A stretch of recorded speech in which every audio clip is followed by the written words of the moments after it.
We work for Mr. Tunstall as regulators. We regulate any stealing of his property. We're damn good, too. You can't be any geek off the street. Gotta be handy with the steel, if you know what I mean. Earn your keep. Regulators, mount up.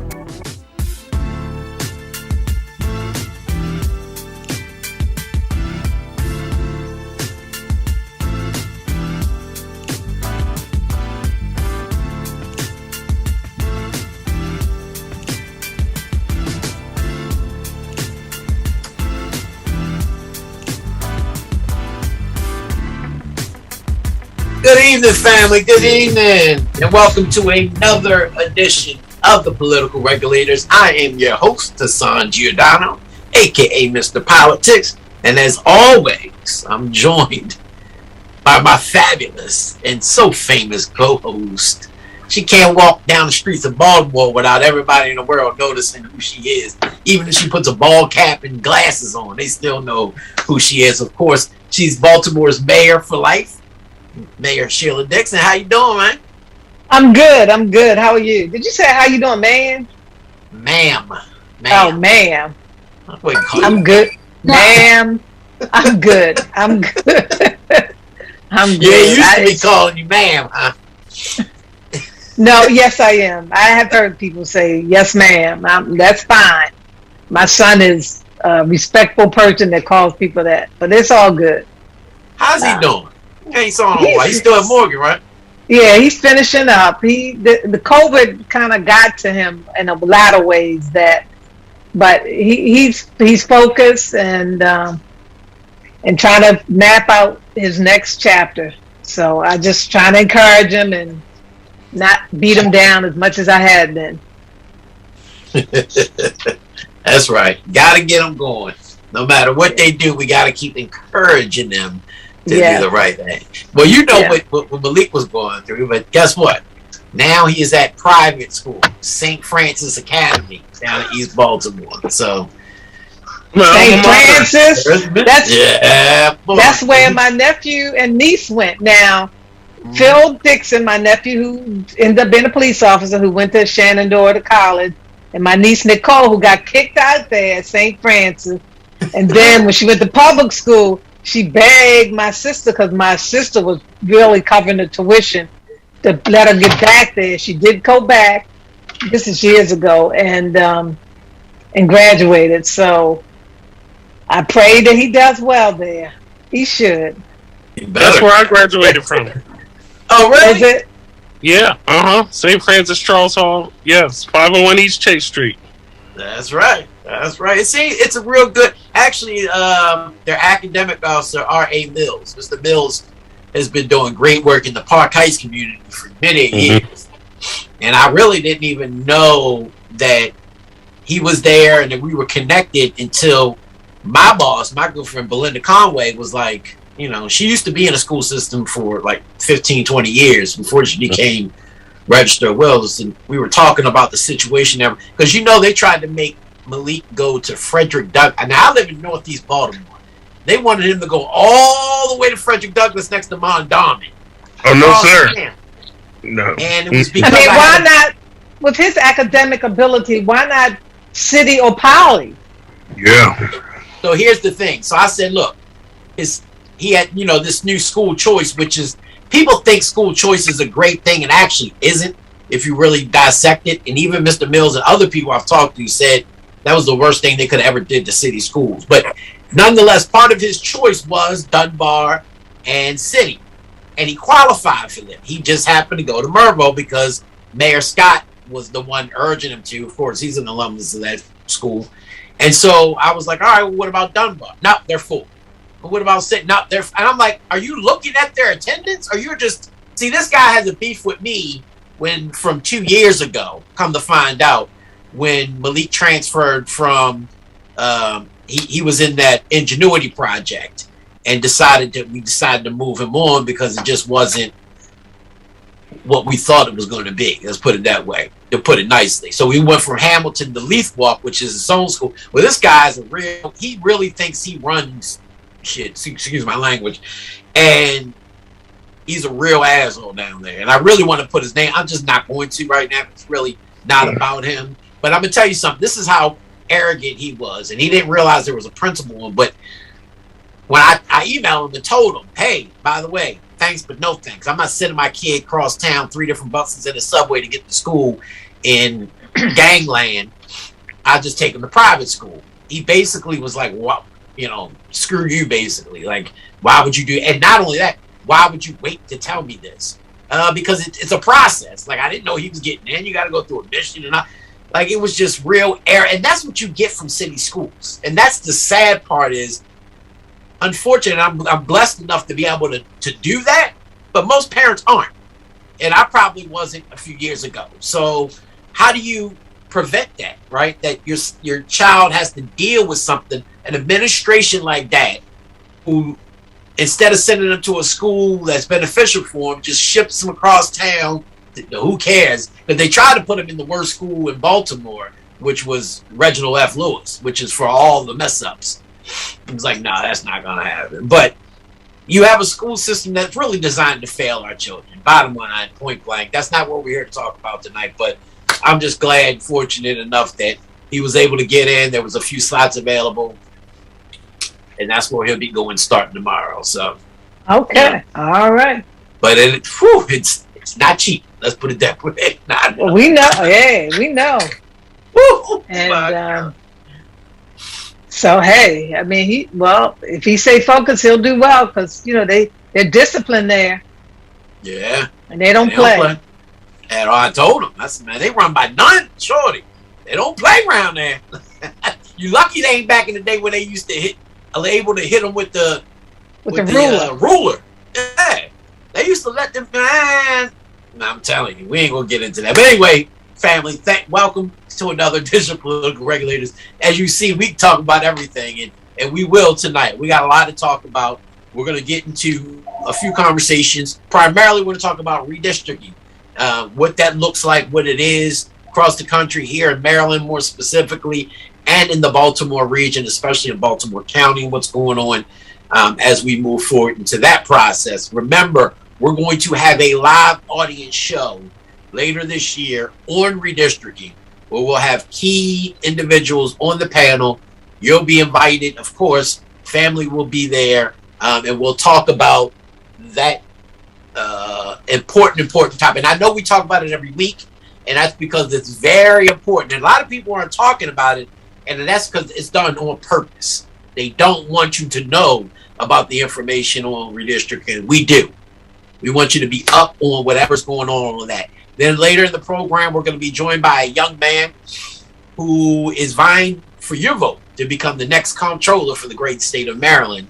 Mr. Tim Adams will be joining us at 7 o'clock to talk to me and Mayor Dixon about his plans on becoming the next comptroller, what he's done already, in a proven pathway of leadership leading up to that position. So we'll talk to him at the 7 o'clock. But right now, we're joined by two young men who will help in this conversation as we move forward in talking about these discussions. Kaylin Young is an attorney who has worked for the ACLU of Maryland, who now works with the Mayor's Office of Equity and Civil Rights. And of course, Mark McLaren.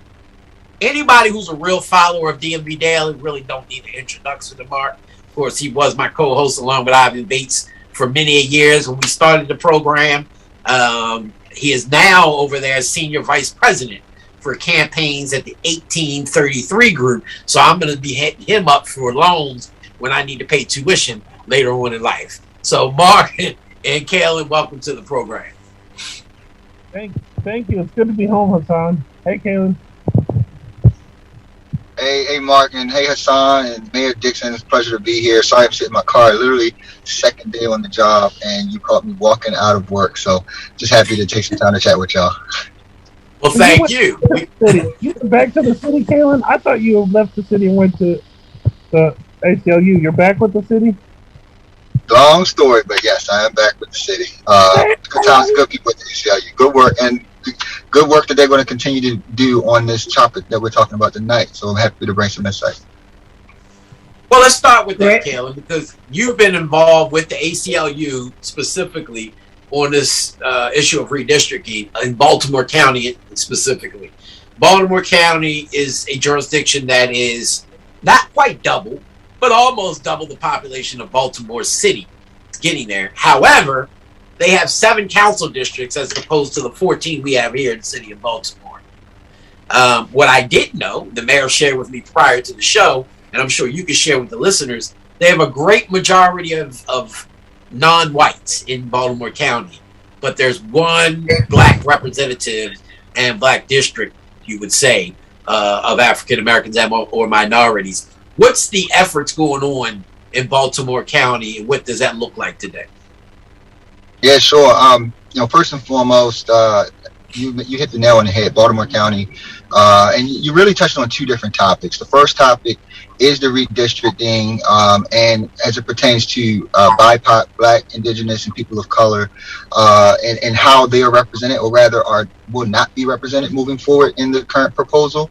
And then the second piece is the piece having to do with population and representation. The fact that there are 7 council members in the county versus like 14, 15 if you count the council president in Baltimore City.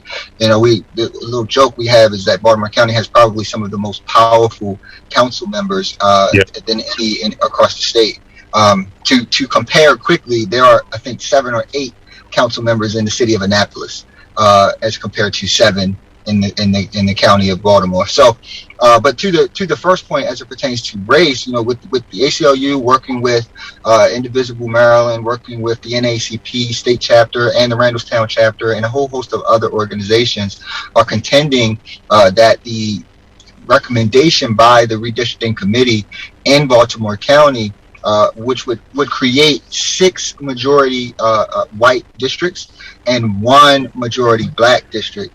And this is problematic because Baltimore County is a county that is 47% BIPOC, 53% non-BIPOC. And of that 47% BIPOC population, 30% of the total population in the county is black. And if we break that down, just that black population itself should qualify for 2 of the 7 councilmatic districts. Right now, though, that entire 47% has 1 opportunity to self-determine representation, and that's the 4th district currently represented by Julian Jones. We contend, or the ACLU and the coalition contends, that that is a violation of the Voting Rights Act because of that, and that in order to remedy it, they've presented a alternative map, which includes 2 majority black districts and a district that we find to be very competitive with a very diverse coalition of folk. So you have the opportunity for a more diverse candidate in that district. And again, this is not to say that those black districts have to elect a black person. That's not the question here. The question here is about self-determination and allowing for them to pick the person that best represents them, and not packing those votes into a specific single district, thereby netting a more conservative, oftentimes, but definitely a council that's not representative or able to speak to the issues that pertain to those communities. So let me ask this question, because redistricting, I went through the process twice in Baltimore City. Once where we had a majority African Americans in the city, but was represented by majority white. And this is when we had the 3 districts, the 18 members, 3 council person per district, the 6th district. And we went through a process based on, at that time, under the Smoke administration, where we created a Black Caucus.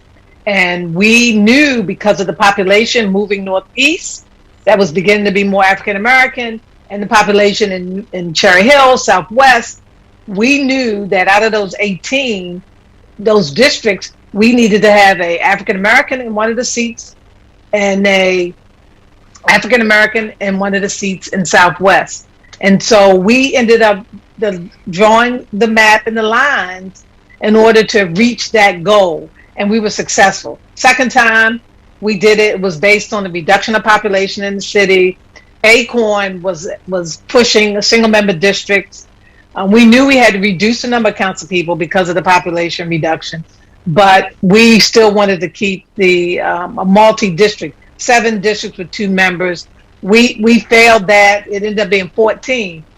In the city, at this time, to be honest with you, based on the redistricting, we really need to reduce the council from 14 to less than that. But that's a topic for another time. Most elected officials don't want to reduce themselves, but if you look at the population, most of our folks have moved out to Baltimore County. So where are those lines drawn? I know where Julian Jones's district is. Where's that other line drawn where you see a large percentage of African Americans that could create that district? Great question, and that is really the linchpin of where the conversation is. And when you look at the map that's presented by the ACLU and the NAACP, it really reconsiders the way that the lines are drawn right now. So the way that and I'm specifically, first and foremost, going to talk about West Baltimore County. So everything from Owings Mills, coming down Liberty Road, all the way into Lockern and Woodlawn, over into Windsor Mill and Security Square and all of that. So that's what we're talking about, and even a little bit down into Catonsville. Right now, though, the district kind of goes in it encompasses both inside and outside of the Beltway in a lot of ways. And without getting into too much detail, the maps that have been presented tend to take into account those communities which are inside the Beltway and then those communities which are outside of the Beltway. And then you have a situation where those communities inside the Beltway can be lumped together, and you have that majority black district, which ends up being about 53 or 54% African American. And then the alternative district that we would want would be outside of the Beltway, which would also land at about 53, 54% African American. The third district that I want to just throw in there real quick is, you talked about how people are moving, right? So yes, we know that a lot of our city residents are moving indeed to West Baltimore County in particular, but we're also seeing them move or that population influx in Northeast Baltimore County, particularly in Overly and Perry Hall, etc. And so that's where you find that competitive district opportunity. And I live in Northeast Baltimore, and for those of you who know, you cross the line, you barely know that you cross the line in some of that space, because it's very, very similar to the Northeast Baltimore corridor, very diverse and mixed group, where you'll probably have an opportunity to maybe have a Republican or a Democrat, a white or a black, etc. But allowing for that opportunity is something that is not currently available, that we want to make sure that exists as well. And how is the community? I know you kind of moved on, but how are y'all involving the community to understand the impact of how this could be make a real significant change for representation within the county? And has the map been presented to the council and the county exec? So the community involvement, first and foremost, starts with obviously working through the coalitions and working with those organizations that are working with people on the ground, like the NAACP and Indivisible. But then also we've been working with the legislators, Senator Dolores Kelly, Senator Charles Sidnor, and the delegations. Delegate Ben Brooks is another example. He's got an event coming up on Thursday that I'll be at, talking about this issue with members of the 10th legislative district. So those legislators are really taking the charge on making sure that the people are informed and are making sure that their voices are heard. The maps have been presented to the council or given to the council, but the council has not held a hearing on it. It's my understanding that hearing is slated for either I think tomorrow. It's on a Tuesday, but again, I'm not there anymore. But it's either tomorrow, Tuesday, or next Tuesday. I'm pretty sure it might be next Tuesday. Where they're going to look Tuesday. Oh, excuse me. Then it's okay. The days are running together. Sorry, new job. So next week, then they'll be meeting with the Baltimore County Council and have a hearing on it.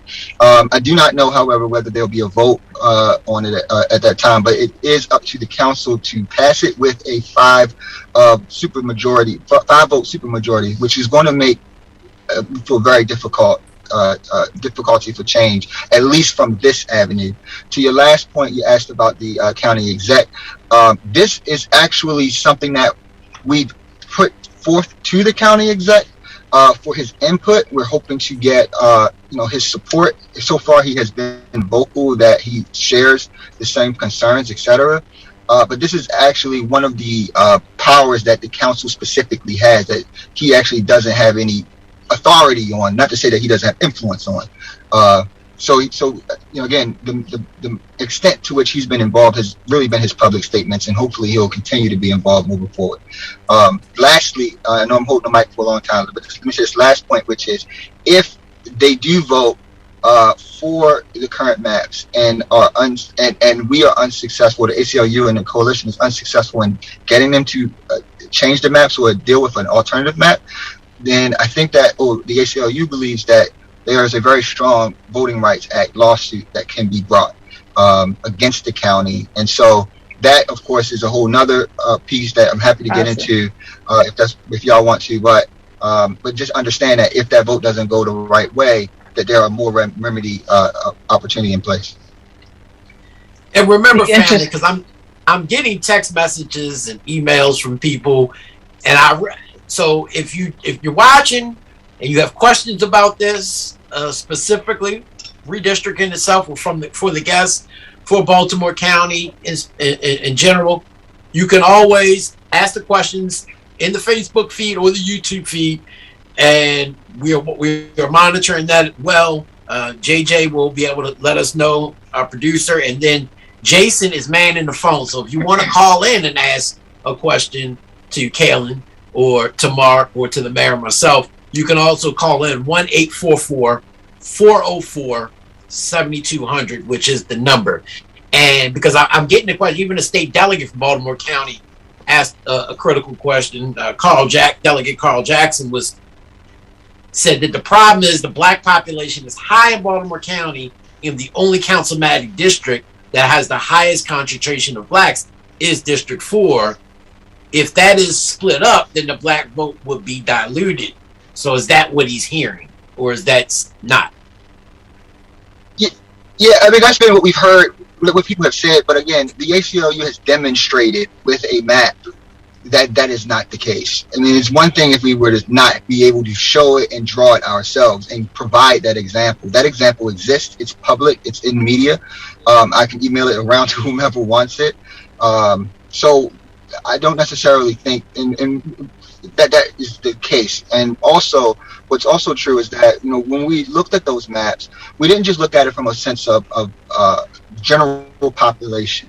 We also were mindful of voting age population as well when considering these majorities in these alternative maps.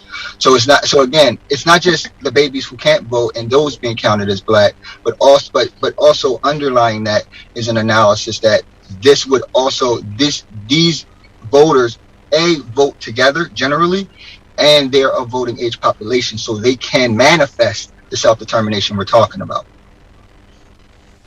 Redistricting is always very tricky because people lose control and power, and they don't want to, despite the facts that you're presenting in others that shows, based on what's happening in Baltimore County. So, Mark, I don't, if you wanted to add something to that.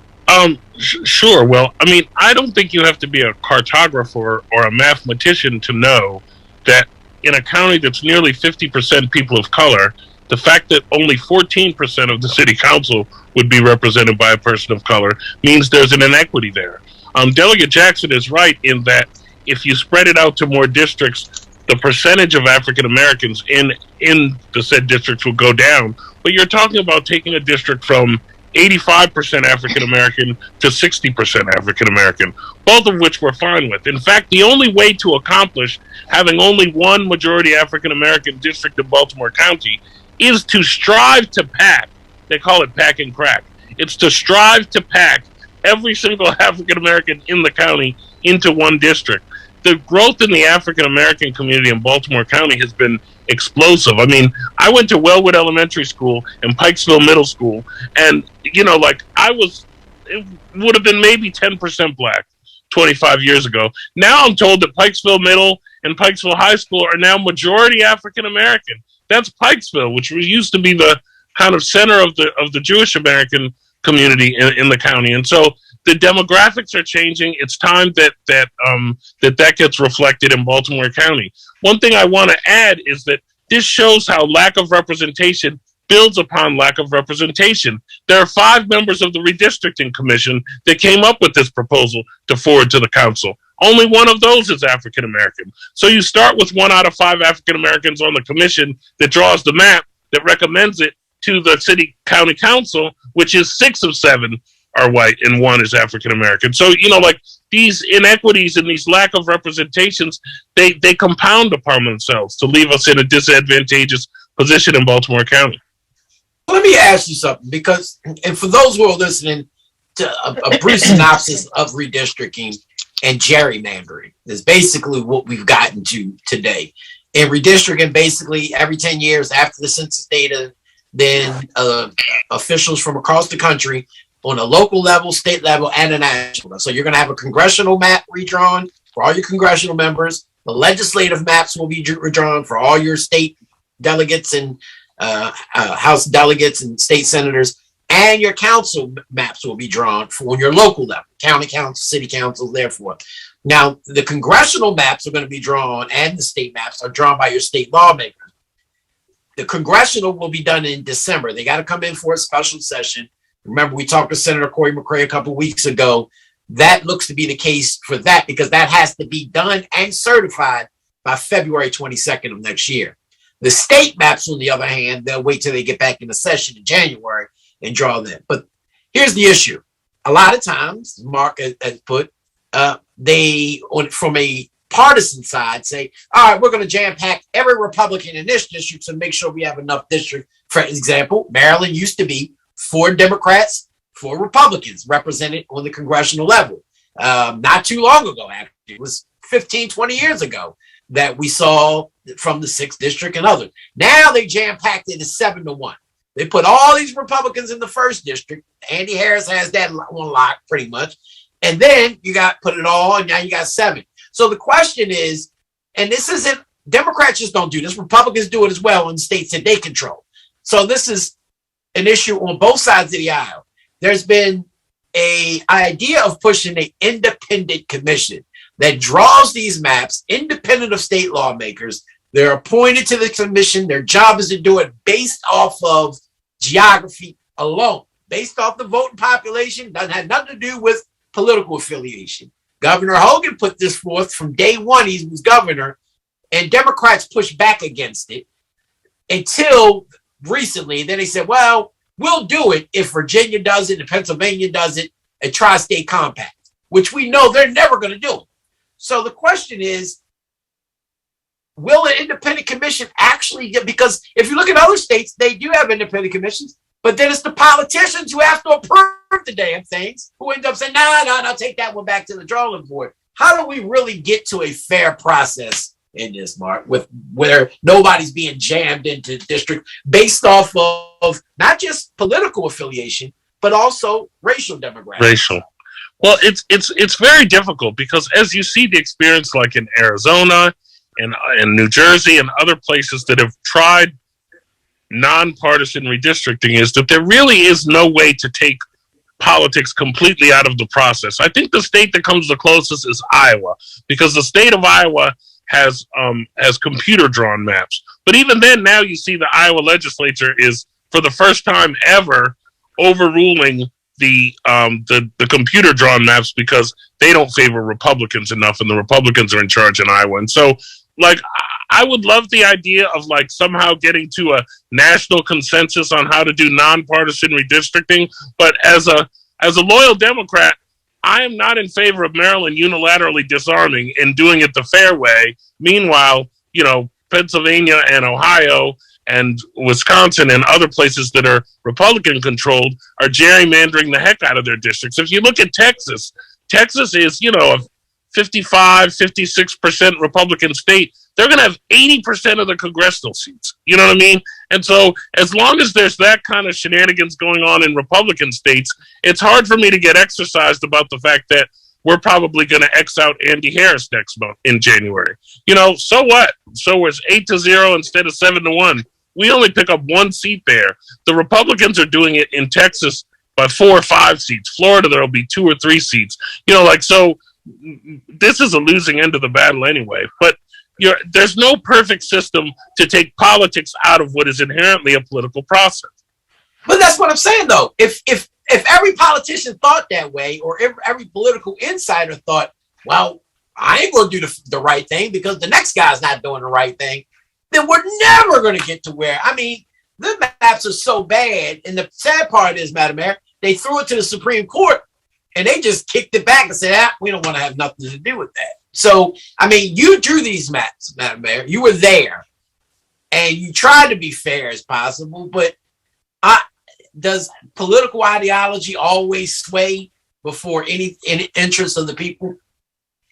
I believe that our first effort was done fairly based on population and where representation was not being met. And of course it affects politically because in those two districts, one of those council persons at that time knew that that was going to be the end of their political career unless they went to do something else. Well, I mean, so what? Not saying that they didn't represent the African Americans, but it was a larger population moving northeast. And to have fair representation, actually it was, I think with Joan Carter Conway. And that's where the whole shoe thing came in with the city and me hitting it on the table. Because, so you can't avoid it politically, but I think we were doing it based on making it fair, equitable for everybody and having representation. How do you have three old, not that they have to be young or old, white men representing southeast, southwest Baltimore, Cherry Hill, Curtis Bay, all of that area where you have a large percentage of African Americans and you have three men representing that area. Same thing with women. We had to make some adjustments as relates to getting more women elected on the council. So, I mean, it's not an easy process. Somebody's not going to be happy, but I can see in Baltimore County, it's needed now more than ever. I'm on the County Exec Procurement Commission, and we have two council people that are on the Procurement Commission. One that's active, one that's really not active. And the County Exec wanted to get best practices, their diversity survey that they did as relates to African Americans doing business with Baltimore County.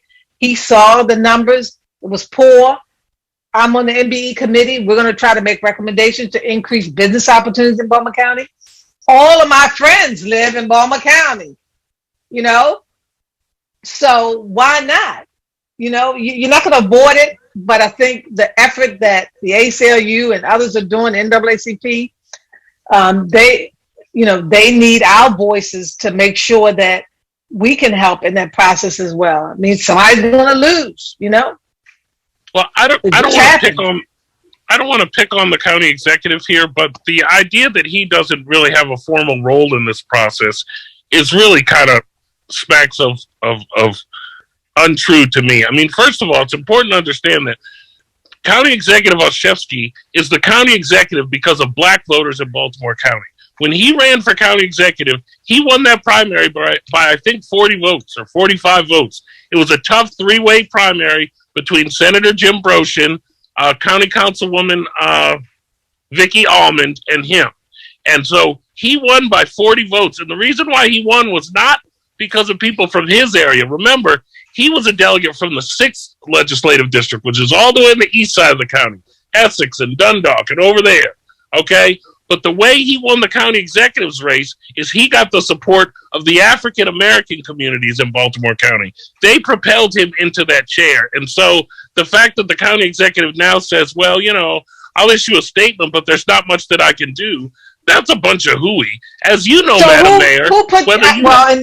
In the city, the mayor would create the map. So right. Who appointed this commission in Baltimore County? Who appointed those individuals? The county executive. But the other part of that is that even if you don't have a formal role in that process, county executive's got a whole lot of power and a whole lot of ability to shove folks around and demonstrate that it's a priority for him. Even if the mayor or the county executive doesn't have a formal role in that process, they can get their allies in a room and say, hey guys, we're not doing it this way. We're doing it that way. So to act like, my hands are tied, what can I do? I just don't think that's a very good answer. For Baltimore City in the past, the mayor was the one who created the map, and we every time changed the map from the council because we had to end up voting on it. So, but you know yourself as an executive, you have a lot of power in any question that's before the council. Yeah. You know, Kaylin, you were a part of this county process. What are your thoughts on the county exec's influence over this commission and the council's influence over them? Now, I think Mark makes a great point about his influence. I mean, we all know, and Mayor Dixon, of all of us, know more than any of us just how much influence the executive can have on anything, just by mere virtue of having the arm of resources. So, you know, certainly he's someone who should be held accountable to a certain extent, regardless of what type of actual power he has on the process. But also concurrently, remember, as I mentioned earlier, should a map that is unsatisfactory get passed, there is still the threat of litigation. And indeed, that is where the county exec can have significant influence. We recently we recently dealt with, when I was at the ACLU, the spy plane legislation with the city of Baltimore. And indeed, when we saw a new administration come in, we saw somewhat of a different tack because that administration did not support that apparatus. And so therefore, their legal team had a different approach as it pertained to that litigation. I would hope that the county exec and the county attorney, should they be faced with litigation, take a similar approach wherein they allow for their litigation team to negotiate maps that make more sense as opposed to the current map. If it is true, as he said in his statement, that this raises an alarm for him as well. Maryland's map actually was challenged in the courts and changed over from post 2000. I want to say it was to 2000. That's actually when Michael Steele was chair of the Republican, or the Prince George's County Republican Central Party, the Republican Party, before becoming a lieutenant governor candidate with Bob Early. But that's how we got to that. So litigation can be a very powerful tool as it relates to the maps itself and how they're drawn. And I think ACLU gets, unfairly targeted at times as being this ultra left liberal organization that's going to just always, but they typically side with law, right? And they deal with things based off of policy related or law, something affecting the law, right? Which usually doesn't have a political side. Sometimes it may land on the left. You know, I've never seen them really take anything that may land on the right side of things, but they do. They do. I mean, they've defended the free speech. They've defended the free speech rights of some really right wing people. Absolutely. Yep. Yeah. Like you. Yeah. No. I'm many things, but right wing is not one of them. But to that point, Mark, that the ACLU of Maryland, though, I got to give them credit, has taken a position of racial equity and taken into account, particularly on right-wing issues, like what resources are available to those people. So, for instance, you're probably not going to see the ACLU of Maryland taking on defending folks' gun rights because the NRA already has ample resources. So they're focusing their resources in places like this, where you've got minority populations who are less heard and have less of a voice. That's where they want to devote their resources and where they can make change and get the most bang for their buck for folk who have been historically marginalized. Now, Carolyn, let me push back one second, because this is what I really, and I don't want to put you on the spot. You don't have to answer this. And I'm sure they're not going to like it when I say this. And I have a great deal of respect for the ACLU. I've worked with them for voting rights reform and found many issues over the past 20 years. But when people talk about being so good with racial equity, right? That's the new code word these days, is racial equity. This is what we want, inclusion, racial equity. And I want to ask, how many black people actually work at the ACLU? Is there a black person in charge of the ACLU? Oh, yeah. Dana Vicker-Shelley. Dana Vicker-Shelley. No. I know who she is. What I'm saying is, from an overall perspective, for any organization, don't talk about being racially equitable. Show me in your tactics. And I'm going to ask every candidate that comes on here that we talk to, because they talk about that crap, and it's not crap. They talk about it, but to me, it almost comes out like, because when you ask them how many black people you got on your staff, and I understand, we met with Dana over and over and over again on a lot of stuff, even with Out for Justice recently. A lot of organizations can't say that. A lot of candidates can't say they have any black people on their staff, or that they hire black people, or that their vendors are black, right? They order their shirts and everything, campaign literature and everything else from white, but then they talk about racial equality. So I just wanted to put that out there about that statement, not about the ACLU. That's why I said I didn't want to, because you're in an office of racial equity, correct? So my question is your office, from the mayor's office, do y'all look at that the same? Are y'all going after organizations to make sure that they're being equitable in the city of Baltimore? Or is that just kind of a name of the title of the office? Oh, you can't hear? Brandon probably took your he was on he was on mute. No, he can't hear. I think something, he's their family, we want to give kudos to Kim. We asked Kalen to come on this show 10 minutes before the show started. Right. So, Kalen is still muted. He's muted. Oh, Can you unmute him? Yeah, he's muted. Let me see. Asked to unmute. All right, I'm back now. Can you hear me now? Oh, there he is. Yeah. I got a phone call. I told you I'm in the car, but a phone call came. It disconnected me. It was weird. Can you repeat the question again?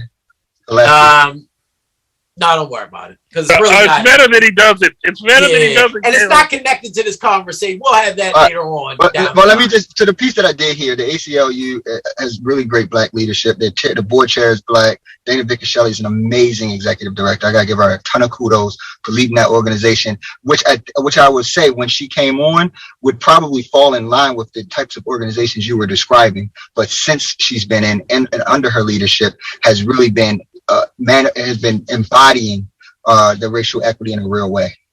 Right. Thank you. Because we're going to ask all the candidates and these people that come on and talk about, and I know Dana has done wonderful work over there. I mean, it's not all about having to have black leadership to be equitable, right? There's people, Amy Cruz, for instance, she's been leading the charge of racial equity 20 years before that term ever came about right now, right? That's real. She's as white as you can, but she's as black in her soul. You know what I mean? Like, you can understand that and see that with individuals and organizations.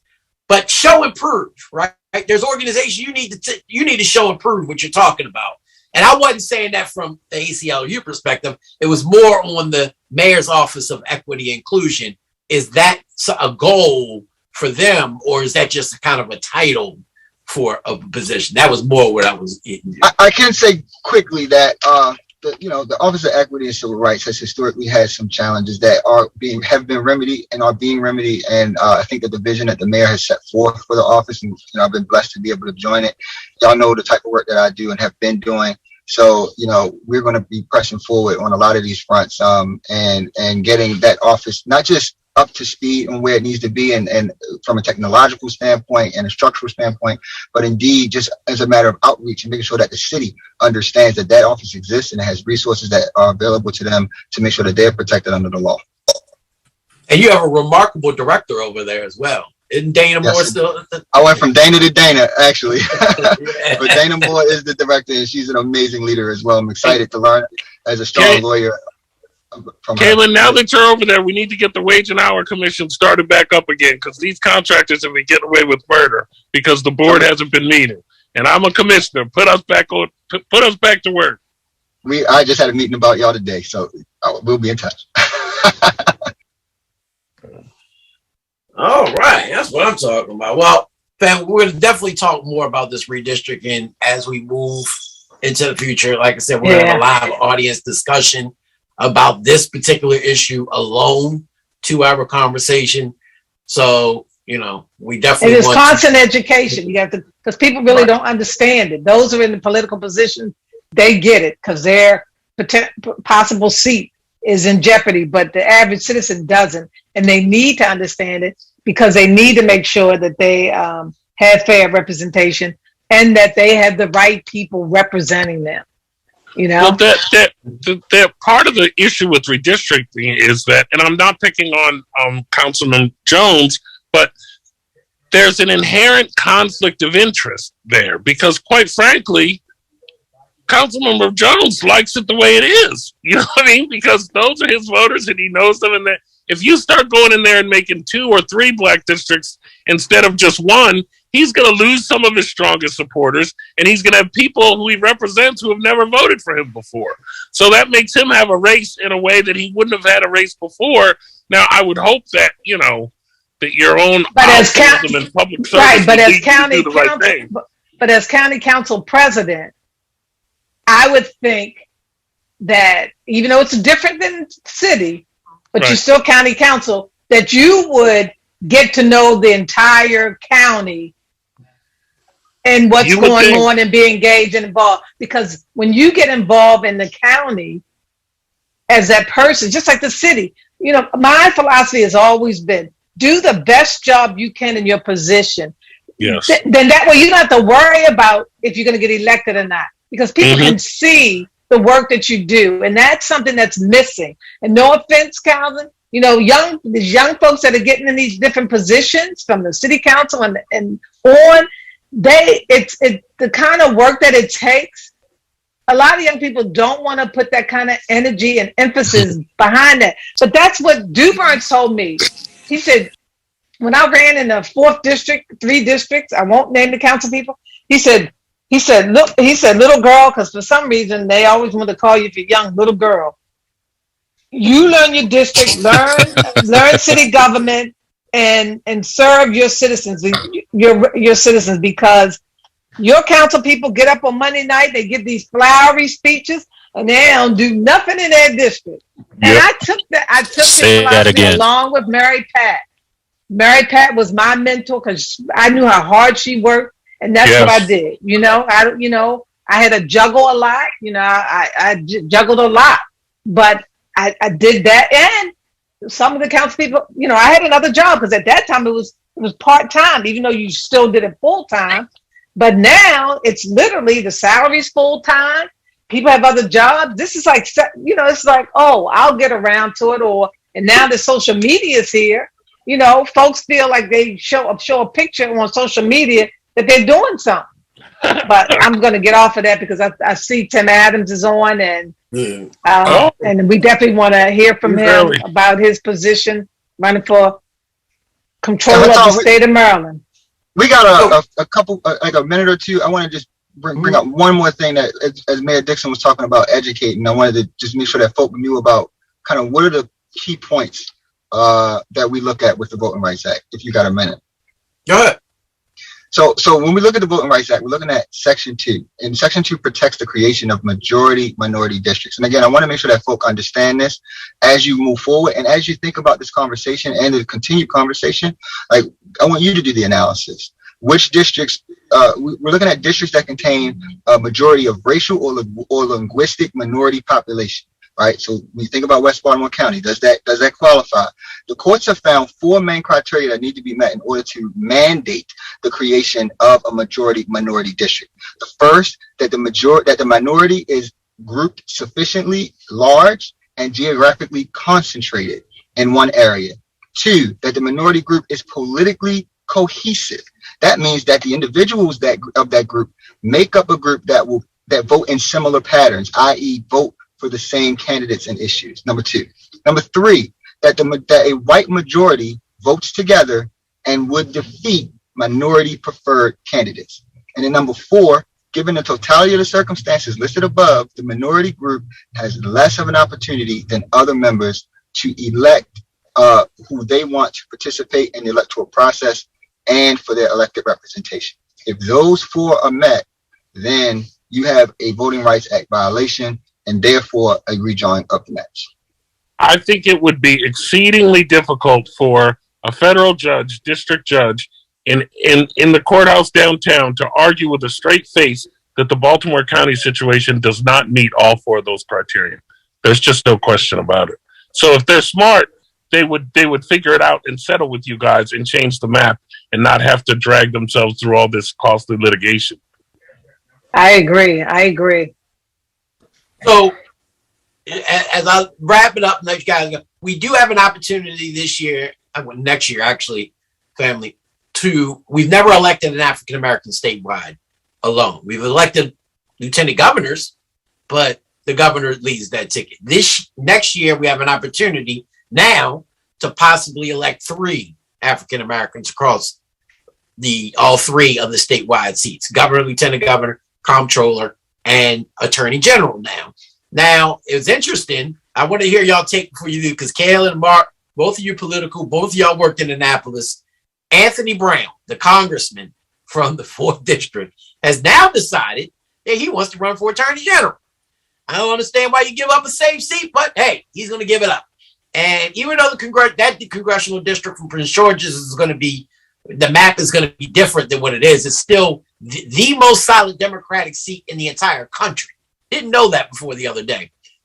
Delegate Jazz Lewis has already announced he wants to run for the seat. Is there any thoughts from you two fellows before we wrap up on who you think will be a great candidate for congressman or congresswoman in that district? Oh, Jazz Lewis is going to run for Congress? Jazz Lewis is running for Anthony Brown's seat, but Glenn Ivey, former Prince George's State's attorney, is already in. He's running for that district. I hear that Donna Edwards, former Congresswoman Donna Edwards, has been calling around to gauge the level of support for running for that seat. Prince George's County Councilman, term limited Derek Leon Davis, is talking to folks about running, and so that's going to be a crowded field. I will own my bias. I'm an Ivy person. If there's an Ivy on the ballot, I don't care if it's the Ivy pet. I'm with them. But there are going to be a lot of great candidates in that race, and in the AG's race too. Anthony Brown is not going to have that field to himself. No, Will Smith is running, right? Senator Will Smith is Will Smith. I've also heard Will Jawando, Senator Charles Sidnor from Baltimore County, former First Lady Katie O'Malley. Her father was who's going to win, because you got all those blacks in the race who's going to dilute the black vote, and we're going to get another white person in the race. Come on now. I don't understand how these Negroes don't understand that. Get in the room, decide who's the best candidate, and get behind them. Half of them already got jobs. That's the crazy part. Now I'm going to use the Kaylin Young method. I can't hear you. What did you say? I can't. No, don't do me like that. Don't even come for me like that. I just can't, Kaylin. I'm kidding. I gotta say, I think Jazz is a phenomenal candidate. I'm a big fan of the Ivies and the work that they've done in Prince George's County. But I'm a Baltimore boy, so I'm gonna defer to some of my friends down in Prince George's. As it pertains to the AG's race, I'm really excited about that field. I think Mark, you stole all the thunder and put all the names out that I had heard. Every single one of those names I had heard. Some to my surprise, particularly over in West Baltimore County, as we were just talking about with Senator Sidnor. So, and I think, I like a lot of those candidates. Senator Sidnor is somebody who I got a lot of respect for. I would love to see him get that role. I do think he's probably got the heaviest lift of a lot of those people, but somebody who I got a lot of respect for and have worked for. Not to say anything negative about the others, but just to uplift him. He might be the only Baltimore candidate, which gives him a leg up. Everyone else is coming out of D.C. suburbs unless the former First Lady runs. Because I haven't heard any other Baltimore names. Yeah, I hadn't either. Be interesting. Right, well, time to kick y'all off, because we got possibly a gentleman who may be the first African American elected statewide next year for a different position, not attorney general, not governor, but comptroller. So y'all gotta get up off the line, because hey, Hassan, thank y'all. Hassan, thank you, Madam Mayor. Thanks for coming on. Appreciate it. Thanks, Hassan. Thanks, Madam Mayor. Let me just say, if we can get an all-black Board of Public Works, that would be something. Thanks, y'all. Have a great night. Yeah, that would be nice. That would be something. Wouldn't it? Oh, man. Well, you got somebody running for treasurer. What, Derek? He said he's gonna. But they get voted by the General Assembly. General Assembly, yeah. Which I'm almost certain, with Speaker Jones there, with Ferguson there, and with the movement and the momentum we have right now, this diversity, that we're going to have an African American treasurer. So, family, if you don't know the Board of Public Works, that is made up of the governor, the comptroller, and the treasurer. And as you just heard the mayor say, if elected, we'll have an African American treasurer. if elected, we'll have an African American governor. And if elected next year, we may have an African American comptroller. On with us tonight is Tim Adams, who's an entrepreneur, public servant with more than 30 years of experience in business, government, and philanthropy. On November 18th, 2019, he was sworn in to a 4-year term as mayor of the city of Bowie, Maryland. He is the first African American to represent as mayor in the 138-year history of that city. He's the founder, president, and CEO of Systems Applications and Technologies, SA Tech, a proud graduate of HBCU, receiving his Bachelor's of Science degree from Xavier University, his MBA from the University of New Orleans, and then a Doctorate of Business from Bowie State University, right here in Maryland, 2017.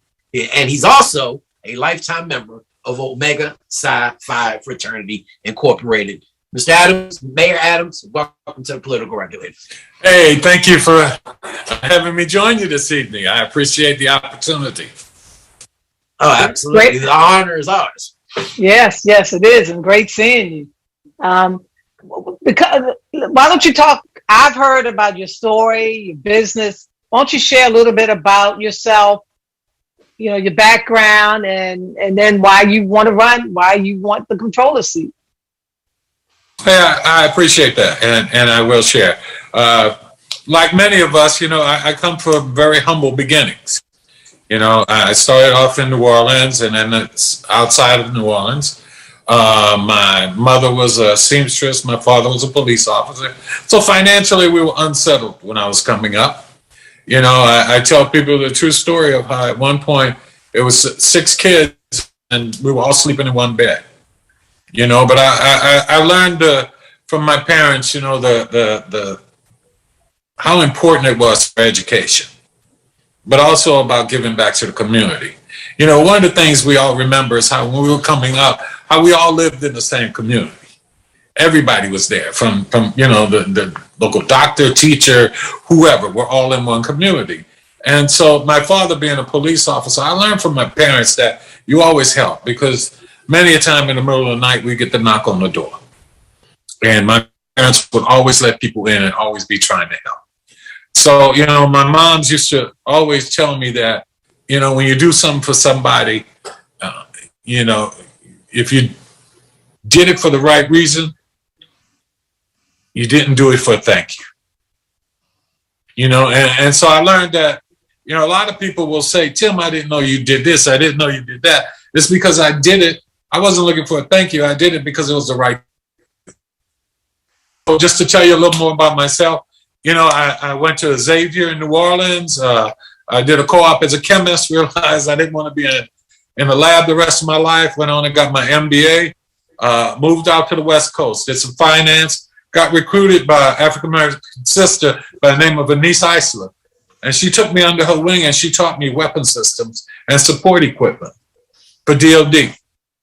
From that, I didn't know that as a young brother, I wasn't supposed to be able to start my own company at that young age, but I did. And so I had a trunk of my car, I started SATEC. And now SATEC is now one of the largest Black-owned businesses in the nation. I've got offices in 23 states, and, at any time I got people all around the world. I'm very proud to say that I support our men and women in uniform, and I've dedicated my life to that. It's great to know that every day, hundreds and hundreds of men and women get up and put on my SATEC badge and go out and do national defense and national security. So from that, go ahead. So share a little bit about what SATEC, what the company does. What you said, the badge. You make the badge, or? No. I say they put on our badges. 95% of what is in, and you might understand what I'm getting at here, in a secured environment. We test our latest and greatest weapon systems. We actually train our military on a lot of things. And, we work in that kind of an environment. We do real world support. Gotcha. And that's why I said anytime I've got teams all around the world. But that's that was a field that wasn't open to folks who looked like us. And I was just very blessed to be able to do the grind. And like I say, to grow it to one of the largest Black-owned businesses in the nation. You know, and from that, you know, it was a lot of heartache. And for many of us who start our businesses, and we all know what that's like. You know, it's that grind. You know, you have a lot of heartache and disappointment and pain in trying to do it. But we know what that does is that makes you stronger and that makes you wiser. You know, so I've developed that executive leadership where I know how to manage a large workforce, and I know how to build budgets, and I know how to maintain that. I know how to make those hard decisions when you have to. And then people came to me and said, Tim, you know, we'd like for you to run for mayor of the city of Bowie. And I did that. And as you mentioned a little earlier, I was able to become the first African-American elected mayor in the 138-year history of Bowie. So, you know, and that's about being able to work with people. But from that, I've also been able to apply that executive leadership I had in the private sector to the public sector. You know, being able to build the budgets and make sure we vote on the budgets, make sure we maintain our bond ratings, and also that executive leadership, being able to make the hard decisions. And so people then came to me when Francho was running for governor and said, we have an opportunity to have someone who's advocating for us. And us being all of us, but particularly those of us who have been disenfranchised over so many years.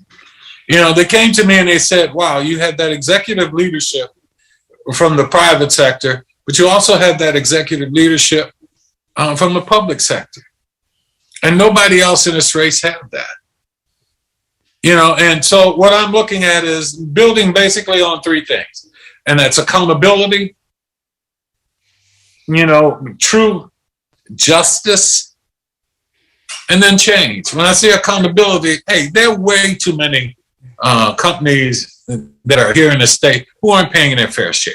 Let's be very candid. You know, they're local large businesses and international companies that simply aren't paying their fair share of taxes. And we need to collect that. And we need to make sure we go after it. And so because we need to be fiscally sound as a state. But the second part of that goes to what you were talking about a little earlier. That is really so important. And that's when you really look at, okay, the Board of Public Works. And as you explain to people, they don't know, that's comprised of the governor, the treasurer, and the comptroller. And those are the ones who vote on all the major contracts, understand, and bond bills. So that's billions of dollars that go out. And what we really need to understand is that, you know, we got way too many sole source contracts going out to the same good old boys. We got way too many retroactive contracts that get awarded before they even get to the Board of Public Works. But most importantly, too, we've got to stop all these waivers. And we also understand there are people who come and the agencies bring forward these contracts and they're telling us they can't find us. They can't find women. They can't find people of color. They can't find us to do business. And I don't buy that. And I don't agree with that. And as somebody who's been in the contracting world, I've seen all those games played before. And I've been fighting all of those games. And so, you know, that's one of the things that really makes me want to get in here. We talk about equity and inclusion. Well, you know, it isn't until we start giving all of us a fair opportunity at those contracts, until we have somebody who's advocating for us and understands how to advocate. See, and that's something I can do, because you have to advocate with the agencies before it gets to Board of Public Works. You've got to be able to know and tell people what's going on and make sure that we inform our communities as to what's going on and create that transparency so we can participate. Because again, that's $1 billion. We also got to realize those bond bills. We need to get that money into our communities and do that. And then the change is simply just making sure that we protect all of us, you know, from fraud and from people trying to steal our identities. So, and we've just got to make that change. So, you know, it's that time. as you spoke before, this is important because with someone like myself, who's the only one with the executive leadership, both public and private, and understands contracting the way I do, we've got to make sure that we can make this change because there's billions of dollars that come out of that Board of Public Works, and we need to get that in our communities, and we need to start creating wealth in our communities. And this isn't just about us. This is about our children and our grandchildren and creating that for them now. And this is our opportunity to do that. And what makes it unique is I am the most qualified candidate for this. But it's for us to get together and not let people drive wedges in between us. And for us to understand, we don't have to have someone else always coming in and saying they're going to solve our problems. It's time we get an opportunity to get in there and fight for ourselves and make sure we make those changes for ourselves. And so I know I kind of went on there, and I'm very passionate about this because this is about doing the right thing. You know, when we talk about creating wealth, I've helped companies that, for people who look like us all over this country, to become, for lack of a better way to put it, the millionaires, with the meaning that they give back to our communities, because that's what it's about. It's about creating the jobs in our community. It's about being able to contribute to the various organizations to help our kids and to just make sure that we do the right thing by them, because that's what it's about. But anyway, I've kind of gone on and said a bit there. So what's your strategy? How are you going to win this? What's your strategy? Well, my strategy is number one. You know, a lot of people thought this was going to be a coronation, but we're going to make this an election. And what I mean by that is, you know, we're out there and we're getting to the grassroots, and we're working with people, and we're talking with them, and we're doing that out. And let's just be very candid. I'm trying to make sure that we hit the city of Baltimore and the people there, to make sure that we are there and I am there for their best interests. You know, we're going to do this whole, what they call Potomac Rim, when you talk about Prince George's, Montgomery County, the Eastern Shore, the Western. So I'm doing a statewide campaign. But understand, if you've listened lately, I'm not messing around. We've gone up the radio in Baltimore, but it's about connecting to the people, having an opportunity to talk to them and make sure they understand what's at stake, and make sure they understand my story, and that I come from the same challenges they have, that I recognize and understand those challenges, and I know that we haven't had the same opportunities. They haven't given us the level playing field, and somebody's got to fight for that, and somebody's got to make it happen. And I can You know, it's interesting. I was researching you and went on the website. I didn't even realize that you are married to a great woman, Judge Tillerson Adams, who I used to represent the judges doing their media stuff a few years ago in Baltimore City's judgment circuit court judges. Okay. I had an opportunity to meet your wife years ago, and she's administrative. For those who don't know, she's administrative judge in Prince George's, and wonderful young lady. So you got to be a good man if you're married to a great woman like that. And and you know, I was just going to say, because I'm very, very proud of my wife, because, you know, she was the first African-American woman ever appointed to the bench in Prince George's County. Yep. You know, so we come from it's about service. But, you well, know, speaking of that, this, because it gets me, and that's one of the reasons why we wanted to make sure we had you on the show, because there is a opponent basically in the race who, and I get emails from, they basically, it kind of disturbs me. Their emails are sent, well, my opponent, and they talk about the Republican who's running the Republican primary. Neither one of them have won the primary yet, but she's already pointing to her opponent for the general election, as if, like you said, it's a coronation. We've already won this. Don't worry about who else is in the Democratic primary, which kind of gets me. But we're going to stay out of, I want to know from Baltimore City perspective. We talked about accountability. The Board of Public Works brought forth an initiative to fund the air conditioners and heaters to be put into Baltimore City schools, which has been an issue for God knows how long, since I've been a baby, if not before that. The unfortunate part is, while they put that money forth under this current regime, it never actually went into effect. So as the comptroller and 1/3 of the Board of Public Works, what would you do as the comptroller to ensure the accountability that the money that you have said should be spent on this is actually spent on that? And, and that's a great question, because it goes back to being an advocate.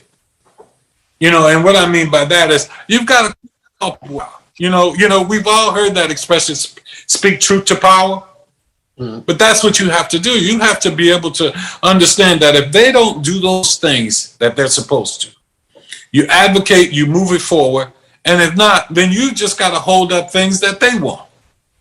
And what I mean by that is one of the problems we've had historically with the Board of Public Works and all is they bring things forward and people haven't had the tenacity to speak out against everything. So I think what one needs to be able to do is make sure and advocate and be on there every day. There's no reason our kids should be in there with no air conditioning and no heating, and nobody's standing up in front of those schools every day demanding that it happens. And that's where you have to build those coalitions, those allegiances, and make sure it happens. And that's that voice. One of the things we look at is it shouldn't have gotten to that point in the first place. When we start talking about that Board of Public Works, and historically, when we start talking about our schools, we're talking about those bond bills and all. Those should have been done to take care of our children. Those schools should not be in the disrepair that they are. Those schools shouldn't be in a position of where, some of these schools don't even have running water. It's not acceptable. But it's about advocating. It's about standing up and standing out and not getting caught up in other things, but making sure it happens and just demanding that it gets put forward. Right. So you'll also serve on the state retirement. Most people don't realize this, but you also will be elected serve on the state retirement pension system or for Maryland. And as a state employee that's in that pension system, do you have an effort or an initiative on how we tackle that from a perspective of, number one, not gambling with the state employees' pension money, but also being able to get minorities, fund managers that are a part of these efforts? Yeah, we're left out of that. Yeah, we did that in the city. We made a concerted effort to make sure that happened. And so, that's a good question for the state. Yeah, and so one of the things that it's called, I want to say Tia Maria, where we're supposed to be getting more minorities engaged, but it hasn't happened. What you can do as the next comptroller will be the vice chair of the pension board.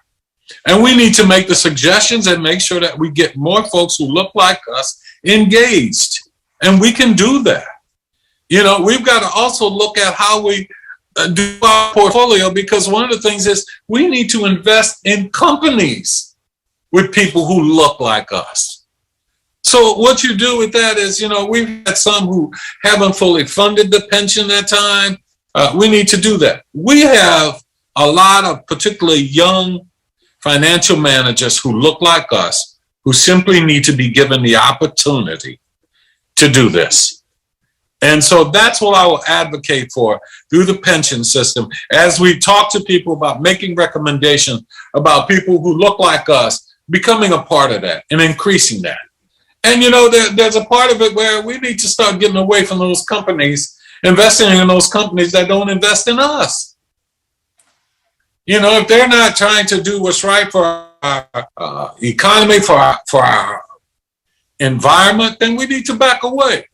Because there are other companies we can get that are cleaner and greener that can invest in us. One of the things I always tell people is, one of the reasons I'm running too is I want to fight to make sure that my daughter passed away last year, as you may have known. And she left me with my 1-year-old grandson, who's now 2. And that's what's really, really been a driving force for me in this role as comptroller. I'm seeking that because I want to make sure my grandson and my great grandkids, just like your kids, your grandchildren, your great-grandchildren have a true opportunity. You know, and I want them to be able to have air they can breathe and water they can drink. That's why I'm talking about leveling that playing field. That's why I'm talking about making sure that we advocate in the right way to make sure that we create that generational wealth that will truly change who we are and how we move forward. And so that's a part of that. And we know that that opportunity is here for us. It's for us to take advantage of it. It's for us to take. And that's the whole thing. And not allow people to continue to divide us and try and play the shiny object thing about, oh, don't look at Tim Adams. Let's make it clear to all the listeners you have and people who are watching. The poll that came out that Senator Peters did, the statewide poll that came out shows that I'm winning. So when my opponents start talking about them, they're going against what the facts show. And that's just a way of trying to divert us to say, well, I shouldn't support Tim. We're not thinking about, no, the reality is we're winning. And that's what people need to know. And we can't let them play with that shiny object and distract us and come back with that same narrative that we've heard so many times that we can't win. We got these dog whistles going on saying, how is it that the wealthiest state in the union, how dare we have a black controller who by the Constitution is the chief fiscal officer for the state? But we're changing that. And unlike any other position on the Board of Public Works, just to give you a little more, remember the governor is going to deal with those people who helped get him elected and his party and all of that. The treasurer is responsible to the legislature. The comptroller is the only one who's truly independent. And I've been blessed in my life that I don't need a job. I don't need money. I don't need any of that. I just want to do what's right for the people of the state. I want to make sure that I represent us and make sure, for a long time, we've all heard it. And I don't want to go into it, but it's so important. We all heard, the Constitution starts off with we the people, but they forgot that we were part of the we. And it's time for us to stand up and make sure that we are at the table. And we don't need to send somebody else there. Why is it when we talk about the wealth gap, does it have to be someone who hasn't experienced what we've experienced, who haven't lived what we've lived, who's not had to grind like we've had to grind? We need to be at the table. And I'm that person who can be at the table. And just like I tell a lot of young people I mentor, when you're at the table, you're not at that table for you. You're at that table for everybody who couldn't be in that room. And that's how I've lived my life. And I've been really blessed. And that's why I'm moving forward. And I will be the next comptroller for the state of Maryland. I tell you, nobody can go against your qualifications. And the fact that you are overly qualified compared to the other candidate, the Democratic candidate and the Republican candidate. I'm sorry to hear about your loss of your daughter. That has to be something that one should not have to go through, but the pain has to be, horrific, and raising your grandson. But, as I told you early on when we met and talked through the Maryland Minority Contractors, keep getting your message out, keep getting your word out, because unfortunately, people tend to vote in Baltimore to some degree based on who's backing them versus really understanding the candidate and knowing the qualifications of that candidate. So I did get your mailer that came in. I received that maybe about a month ago, I think it was. Yeah. Yeah, and like I said, one of the things is it's so important that we remember and we move forward with is that I have never been part of the political machine, but that's why I've always been able to speak truth to power. That's why I've always been able to support those things, that truly matter. And just so people know, I'm not new to this. I mean, I've been representative, to the Democratic Party, to the convention. I got voted to go there several times. I'm a Democratic Party trustee. I've won the Democratic Leadership Award for the state of Maryland before. So it's all that. But I have also been an advocate for us. And I will continue to do that because it matters. And I'll say, like Shirley Chisholm said, I'm unbought and I'm unbossed. And they don't like that. And they tend to all line up and support you, but we're going against that. And we've got the people. And yes, I'm investing in my own campaign. Somebody asked me about that the other day. And the point I told them is, a lot of the people who I'm fighting for, and you say, well, they can give $25 or $50. But a lot of people, that throws off their whole budget for the week. So I'm fighting for the people who may not have the money, but need to have their voice and need to be put in a position that they do get an opportunity to enhance their economic status and their economic role. And that's why I'm doing this. And when you talk about my daughter was an advocate. And every time I look at my grandson, I get motivated again to make sure it happens. And the last thing on that I'll say is that, I wouldn't be where I am. I wouldn't be one of the largest black-owned businesses in the nation or nothing like that. Like most of us say, I'm standing on the shoulders of the giants who came before me. And right now I'm doing this because I'm straightening my back and I want to let those coming behind me stand on my shoulders as well. That's all right, well, Mayor Adams, we wish you all the best in your race. I'm sure we'll have you on again before the election comes in June of next year. But we definitely wanted to make sure we got you in early and first to get your message across. Yeah, I would like to share something with you that I think is important. I haven't shared with anyone.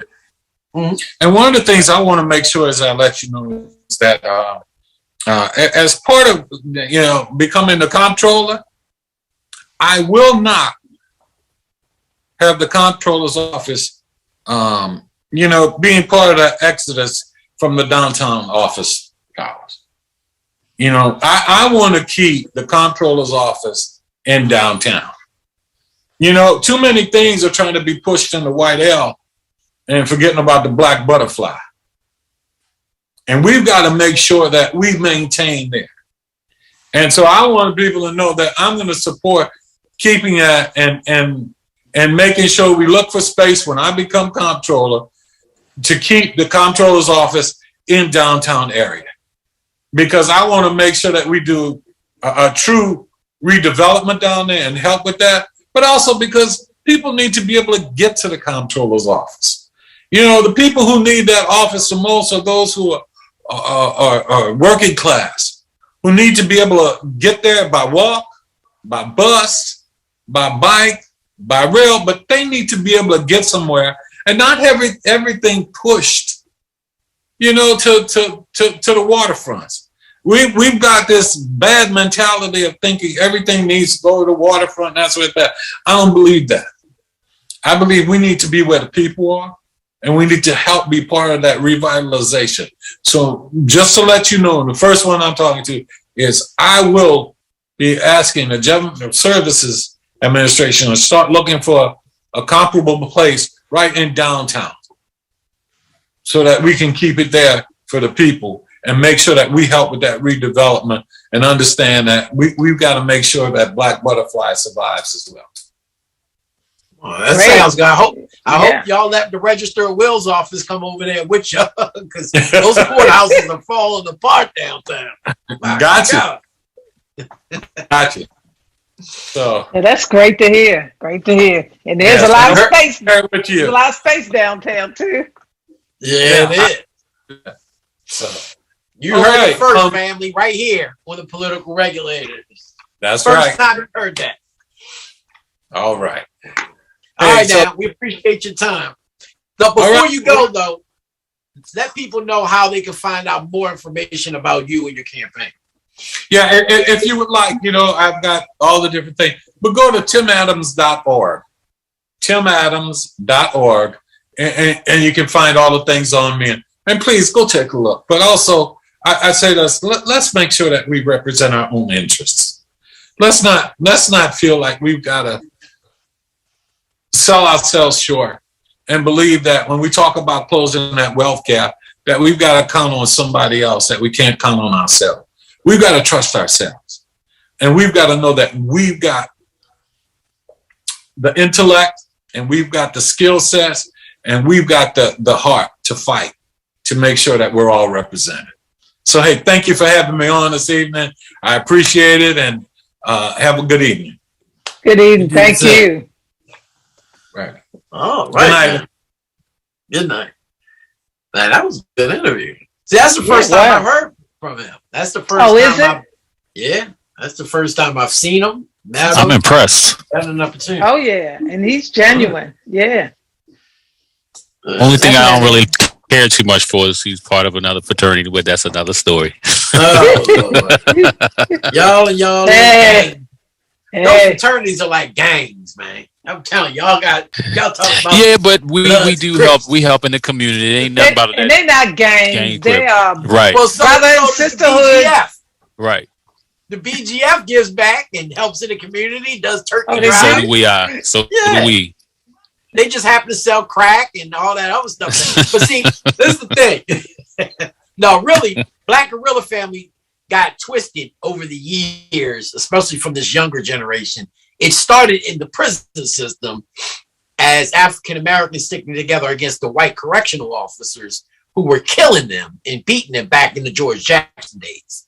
So it actually started as a righteous organization, and primarily should still be. It just kind of got diluted, diverted to, a different effort these days. But I don't see any difference between the Bloods, the Crips, the BGF, and Omega Psi Phi, and Who Got a Hater, and all them other stuff. It's the same. Y'all beat y'all people in, go through that little, whatever y'all call it, hazing process. Most of us do not. I was not beat to get in. They do the same thing. What's the difference? Whatever. Thank you for working with him. Right. Forget it. No, well, by the way, we had another great show. I was nervous about this. Some things dropped away at the last minute, but we had some great guys come on last minute. Definitely. And Tim Adams, he really earned my respect tonight, man. He broke it down mine too. Yeah. He definitely broke it down. And he's got to do more of that in this region, right? I don't think anybody in this region knows. He said he's on radio. I don't know what media they put him on in Baltimore. They should have called me for that one, but I ain't heard it, and I would like to hear. Because you don't hear people in an election that's 8, 9, 10 months away already going up on media, which is smart for somebody like him who's not known right early on. But it has to be, fiscally smart too, in what media that you're going on in that region. I didn't hear it, so. I haven't heard it either, but yeah, he definitely needs to do more of that. Though, right? I got a mailer last month. Yeah, that's good. They must got some money then. You putting out mailers 10, 11 months before the election. That mail ain't cheap. No, it's not. That means he wants that position. Yeah. And probably out of most people, he would be a perfect fit based on his background. And that's the thing. Like, people don't realize what comptroller is, but if you do, you realize people need qualifications for this. This ain't a job you can just up and run for one day. Right. Even if you used to work and be an elected official, that means nothing. That has nothing to do with a comptroller and the fiscal responsibility and the background you need for that position. You're right. And that's unfortunately Frost deciding to not run for Attorney General. I think one of the candidates was looking at running for his seat and then chose this one, Brooke Learman is what I'm talking about. Really? Because look, he just announced this, and I think maybe she thought, how rumors are that he wasn't going to run, and I think she was trying to go after that position. Yeah. But again, you're not qualified for this position, so why waste people's time? I don't Please say that again. Please say that again, Madam Mayor. I just have a different philosophy than most people who run for public office. I'm sorry, and I don't even want to go into it. Well, I don't fault anybody for running for the what I do the most though, what burned me up, what I told him, that you send out emails kind of just ignoring the opponent that you have, like you're the nominee already. But more so is all these African Americans who immediately jumped on the bandwagon without ever taking a look at the African American candidate, or if there was going to be an African American candidate. Because Sheila announced before, Tim, if I'm not mistaken. So you didn't even give anybody else an opportunity. And once an African American got in, you didn't even say, well, let me see. You know what I mean? That shows me that you truly ain't about black people and and who you represent. You're about your self-interest, in my opinion. That's just my opinion.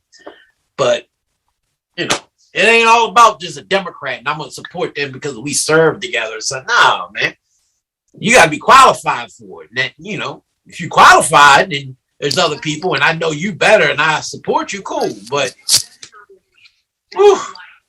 and some of these Democrats that are actually sitting in seats for anything, half of them ain't even worth the ink that people check to get them in the seat. But that's just my opinion. Well, it takes a lot of work, and I think some people don't realize, and then they get in there and they see. And then, they either pick some of those bad habits where they aren't responsive, or they figure they'll do just a little bit and stay under the radar that folks will then come back and reelect them. But so I didn't want to get into it. We need recall elections in Baltimore City. We got to push for that. Make sure we get that so we can start recalling some folk in Baltimore City. See how far we can get. I think that I guarantee if you sent that around as a petition to Baltimore City residents right now, you would easily pass the threshold of the signatures you need to put it on the ballot and probably pass it throughout the majority of Baltimore City residents. If we have a recall process. The problem is it's an uphill battle in order to get it going. No, we don't. We don't have a recall in Baltimore City. That's a mistake people make, that you get 10,000 signatures. We've never had a recall in Baltimore City. I thought that was the referendum that was just on the last ballot during the last mayoral election, was the referendum for a recall process. No, that wasn't on the ballot. I don't remember seeing that on the ballot. Nah, that wasn't on there. Trust and believe that was on there. I'd have been singing them praises every damn day. I'd have spent my own money trying to help get that passed. I'm not saying we need it because of this administration. I'm saying we need it in general, period. Just to have it as a backup tool for when you elect people, or other people elect them and they don't do a damn thing. So we at least have that. Mind you, it can get a little tricky. We saw in California what happened over there. Politics can be played. But in California, in that situation, that governor and the people in that state went through a traumatic change as relates to COVID. We didn't have ambulance lined up here in Maryland at hospitals like they did there, like in New York. So they had to take some stringent guidelines in order to get things. And keep in mind, and from California, you have people that come from all over the world that end up there. So they needed to set some guidelines in place to make sure that this didn't happen again, to get things back out so that people can function and operate. I think it's just a whole different mindset with folks there. But, people need to admit, you run for office, you get into the office, do the job that you're supposed to do. It's a lot. It takes a lot. It takes a lot out of you. You have to juggle a lot.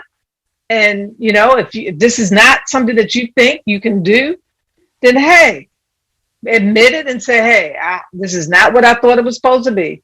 And I need, whatever it is. But in this case, for comptroller, he's a perfect candidate. Yeah. So he definitely is. We'll see. It's not all the problem with elections. It's not always about the greatest candidate. They actually typically are the ones who don't win because they typically don't have the means to run a real election. Fortunately, he does. And he has some good political minds that are helping him out. So hopefully that won't be an issue. But yeah. So can I give some information? So this is coming from off of the news. It's saying, according to the Baltimore City Charter, the mayor, the city council president, and the controller can be removed by a verified petition signed by at least 20% of the qualified voters in Baltimore City. Oh yeah, you're right. They can also be removed by 3/4 of the vote from city council. City council, 75%. Right, he's right, because this came in effect as a result of Catherine. But 20% of qualified votes is an uphill battle. We're talking about over 300,000 qualified registered voters. Take 20% of that. That's an uphill battle just to get the petition signed and qualified and assigned. We know from experience from things like with, trying to do a petition process with Madam Mayor and Russell Neverdon, that it is an uphill battle. And then there's a lot of disqualifiers, simple things as not using your maiden name, versus, your marriage name, that's on your registered voter registration. So it is an uphill battle. It's not easy to do. I think this will be a lot easier though, because see, when you're doing it for a candidate, it's a personality, right? And you may or may not like that person, right? And then it goes to that. You may or may not even know that person. But there's so much angst in the city right now from the crime and everything else that's going on. People watching Fox every day and seeing what's going on in the school system, all that. That I'm almost certain, what's that? You said 20% of whatever we got, 280,000, 300,000 voters. So that's about 60,000 voters, I'm thinking, around that we would need. I think almost you can get that. Almost 80,000. Close to almost 80,000. We got that many voters in Baltimore? I don't think we got that many. It's over 300. When I looked at it, the registration showed almost 380,000 qualified voters. Now, I say that you're going to need about 80 because you're going to need to, have a little bit more for the disqualified, because they are going to throw some of those petitions out, some of those signatures out. So you're going to need to have at least, a couple of percentage more in that petition to hopefully counteract any rejection of any petitioners that may be on that petition. And that's what we saw with Russell. Remember, they disqualified a huge bulk of Russell Neverdon's signatures for many different things. We got 399,000 voters in Baltimore City? That's qualified. That's qualified.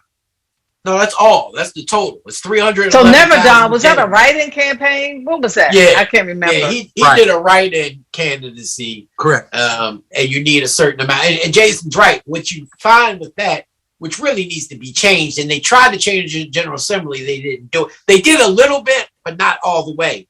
Is if, say, for instance, you registered as Sheila Ann Dixon, and you wrote on that petition, Sheila assigned it as Sheila Dixon, and not the whole name that you registered as, they disqualify that. Yep. It has to be exactly how you registered as. Now, that's easy to do if you actually have the voter rolls with you. And with technology today and now, it's easier because you can go around and put that information on a tablet from one of the voter files. And so every person who's doing it can see what that thing is and say, all right, you're registered as this, so I need you to sign as this. It's a little easier now because of technology. Back then, that didn't exist. So you were doing it off of the walking sheet, like you print out when you do walk, door to door. And you're doing it off that, and you're just getting people to sign, and they don't remember how they registered, when they Right. I got you. Well, so yeah, good was 20% of 400,000. Yeah, 80,000. What happened to the Ravens? I noticed you didn't open up about the Ravens. So look, I'm gonna tell you something though. We had a great time down there. I give you that. We got our butt whooped. That was a kick in the gut and former mayor. I know. Shout out to Mayor Scott. He gave us the little box seat. We didn't even go in. I got our own seats. We actually never went to the box, but he did give us access to it nonetheless. But we had a great time down at Horseshoe. Lost about $1,000 gambling before. What I heard was that some of the players from the Ravens was down at the Horseshoe that Saturday night, partying and hanging out. Hey, that's what they looked like. They would look so sluggish. People were and that's why damn, did y'all not get y'all rest? Like they looked. I heard they were hanging out Saturday night down there. I believe that. If you looked at especially the defense and the offensive line, like they looked like you could have put a JV team from Mervo High School there and they would have beat the Ravens. That's how bad. The first half, it was 13-10. I mean, it was close. Right. Yeah, I remember. I saw the whole game. Well, they got the bye this week, right? They get the rest, right? Yeah. And we get Derek Wolf, who gets back off the inactive list. He held us down on the defense last year. He'll be back as well as. The next game is with whom? Who's the next game with? Vikings, Minnesota Vikings here in Baltimore again. Then we go back. We go on the road for a couple games. And then we come back the Sunday after Thanksgiving is the next home game after the Vikings against the Cleveland Browns. Oh, right. That's right. I want to see that. That's Sunday night football too. That's right. 8. Yeah. I want to go to that. I got to get. All right. Yeah. All right. I always got you, but yes, we're still co-division leaders, right? We still got tied for the best record in the AFC. So I was telling people at the stadium. We get all bent out of shape when they lose, but guess what? We're still one of the best teams in the NFL right now, with the most injuries out of every team in the NFL. So say it again. Say it again. And we still got the baddest quarterback in the world, no matter what. Say that again. Say it again, Hassan. I actually bought that picture of him when he did that flip, when he did the touchdown. He better not never do that again in life. Never. Look, he even hurt his own tush, as he calls it. He said, I ain't getting that no more. You bet not. Oh, you got a picture of that? Yeah, I ordered it through the whatever that NFL. Yeah. I'm giving it. I'm gonna give it to somebody for Christmas. Oh, okay. So you ordered. You were getting gifts. You pre-ordered gifts in advance. I'm almost finished. Because look, what did they say? Do it early. Because so I gotta mail stuff to California, mail stuff to Florida. So I started early. Some stuff is not even in Amazon, that folks want. I'm like, dang, they're out of this already. So yeah, people ain't playing. They got them stimulus checks. Now they start to spend money. I ain't getting no stimulus check. None they of spending that. money everywhere. Now traffic is back to pre-pandemic levels now. If you notice traffic, it's worse. Yes, it is. Yeah, we need to have some. Yeah, we need to bring somebody on because the drivers, folks are like, it's like, what happened? It's like they're crazy, and then people want to know why insurance are going up and all these bang up cars. You driving, you like, dang. I might need to get a bang up car. I might need to get a hoopty just to drive around the city. I'm telling you. Well, what happens is they were all cooped up too long, the ones who did drive, and then the stimulus checks gave all those who were never able to drive because they never could get the money to buy. They all got cars now, and they don't really know how to drive. And a lot of them bought their kids' cars with the stimulus money. They don't got a clue about driving.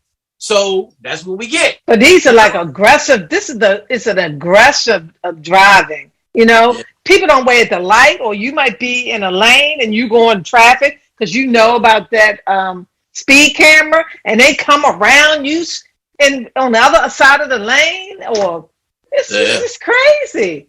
I mean, I count to 20 now before I go out of when the light turned green. I used to do 10. Now I do 20. You got to, man. They don't even pay attention to lights no more. Out the other night, they went through red lights like they was the police. I'm looking at them like, you got to be kidding me, man. But police, they ain't pulling them over, especially in Baltimore. So they get more accidents, more fatal accidents, killing. I mean, people dying in accidents and stuff. Yeah, it's unfortunate. Yeah, that is something we need to talk about with, and I got the perfect guest that we can bring on too to talk about that stuff. Because they're every year talking about that. Oh, really? Yeah, and bring the young lady who's on who does a AAA, was a spokesperson. Who's a spokesperson? Because you know they look at national trends and stuff.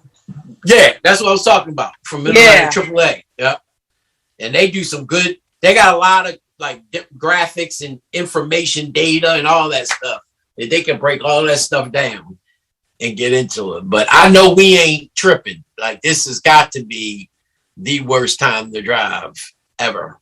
People throwing out McDonald's bags out. They just don't care in this town. Don't even go there. If I had to stop yelling out my window to people, screaming at them, pointing the finger, because you don't know what happened to you.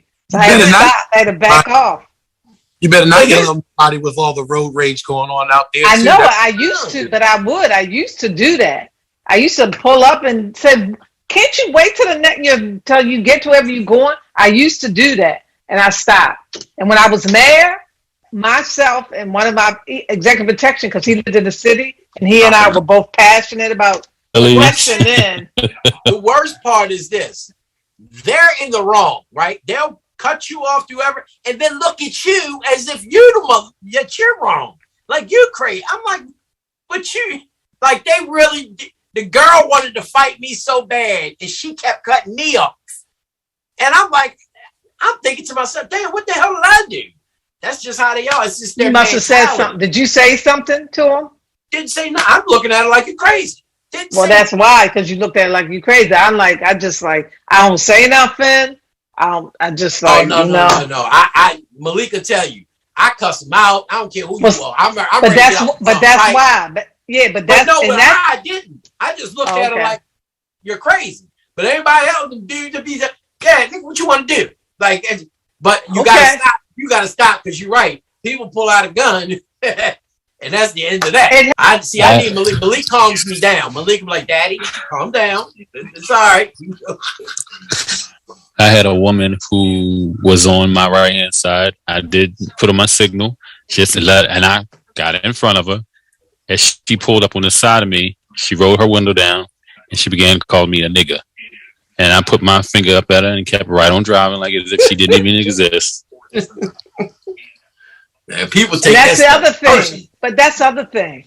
Why do you have signals? You have signals because that's your way of communicating with other cars.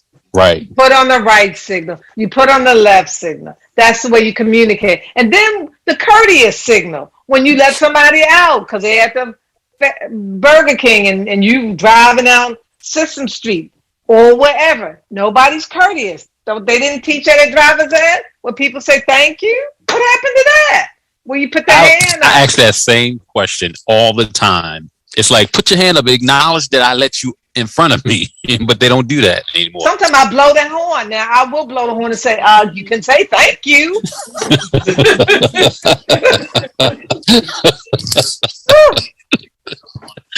I think that's just a mentality. Like, and I don't want to blame it all on a younger generation, but there's a lot of people today that feel entitled, that really don't care about anybody else's feelings or any of that.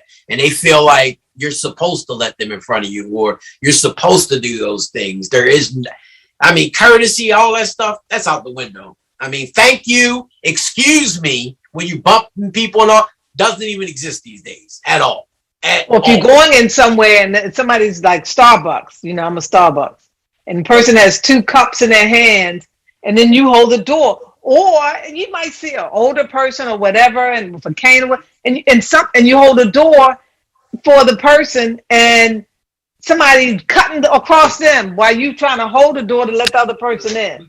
Right. My brother and I are famous. If one of us opens the door and someone walks through and don't say thank you, what we'll do is say and let the door shut, and they'll look like, huh? One time that happened, and my brother said something. You dropped something outside. The person went right back outside, and she was like, I don't see it. He said, good, and closed the door, and we went right in the store.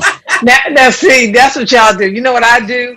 What I do is I say, thank you. I force people to say it. Thank you. Thank you. Yep, I say that too. Then they remember and they say, oh, yes, thank you. That's what I do. I don't even want him to say it. After you didn't say it, if I got to force you to say it, then you ain't mean the damn thing in the first place. I just like, never again. I say that right out loud. Never again. Man, come on, man. These people, man. It don't, I got to tell my kids, it don't cost nothing to be nice. That's it.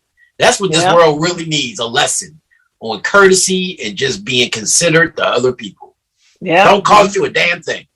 Yeah. No matter who you are. The one thing that I found when we were at Lincoln 2 weeks ago, my great niece is looking at colleges and she wants to play soccer, but she doesn't want to do Division I. She wants to do Division II because she doesn't want to devote her whole college time to soccer because she wants to be going to nursing program. So we went to Lincoln because the coach wanted them to be there and see the campus, during homecoming. And then she hung out with the soccer team and very diverse soccer team. But the one thing I picked up on the campus is everybody spoke. They were so friendly. The young people, the adults, everybody spoke. Didn't know who you were, but they spoke. And I was like, wow, this is like down south. They speak. Oh yeah, they real friendly very down courteous there. And amazing. Yeah, but Lincoln is in Pennsylvania, in the country, in the backwoods of Pennsylvania. I didn't know it was the second oldest HBCU. Really? Yeah. But it was good. So I mean that's on her list one with other schools as well, but. Yeah. And I agree with, because like where I am now, of course, back at Radio 1, a UPS guy came in. I opened the door. Of course, he doesn't come into the building. I said, good morning. How are you? And he looked like as if I was an alien, like he's never heard that before. He said, thank you. I'm good. I mean, like, it's like people are surprised by it nowadays. Why? Mm-hmm.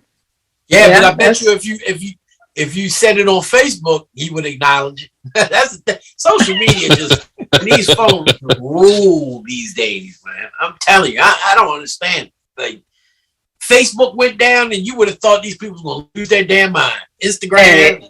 When mine went down, I was like, fine, Right. No, it wasn't no big deal for me. Life went on. I know exactly how I felt. Yeah. I know it's a form of communicating and getting information out, but I mean, I know people that post everything. We got to do one on social media, the benefits and the disadvantage of it, and the effect that it's having on our kids. So we gotta do that, and bring some kids on, to talk to about why they feel they have to have the need for it. It's like texting. Nobody calls anybody; they text. Right. You know what kills me the worst? You gonna text me and tell me to call you. Why ain't you just call me?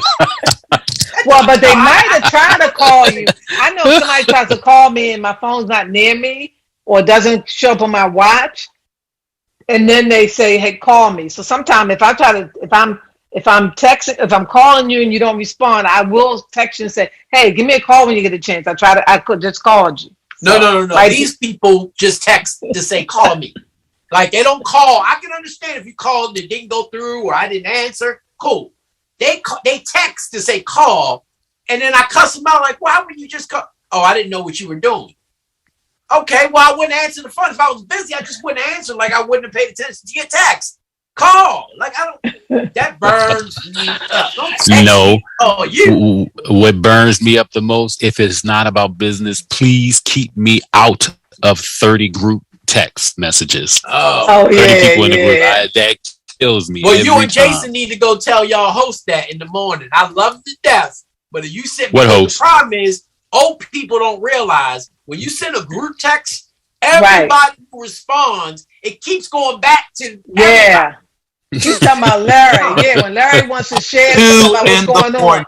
And I say that, and when I get those texts, I say, look, take me off or I delete it. Because I'm like, okay, I don't, if you're invited, we're invited to something he's doing or whatever, and then, oh, I'm going to be out of town. Oh, this is going on or this is going on. I'm like, I don't need to hear that. Send it to him directly. Why are we group texting at 2 in the morning? Why are we group texting at 2 in the morning? I don't understand it. It's ridiculous. Who's group texting? The one you were talking about. Well, but you know what? It's funny. My phone is on the other side of my bedroom, and I do that intentionally. So if it's an emergency, somebody knows. If it's an emergency, my regular phone is right next to the bed, but my phone is on the other side of the room. I don't even keep it near me. So when I go upstairs, I'm down here now, down in my kitchen. When I go upstairs, my phone will go on the charge, and I won't, and it's on silent because I don't want it near me. Apple has this one. I used to use it, but the problem is it's called the sleep thing. I have it. Silence your phone immediately, so you get good sleep. Right. And I did that, but the problem was my old girl used to call me when it'd be an emergency 2 in the morning. I wouldn't get the call because it automatically sends it to voicemail, so you don't get the. And I had to take that off, knowing that you got kids. You can't really do that all the time. But that's a really good app to use because you never get bothered. Yeah, I use it. But if it's an emergency, I still have the landline. Yeah. We don't use landlines no more. Well, I still have mine in.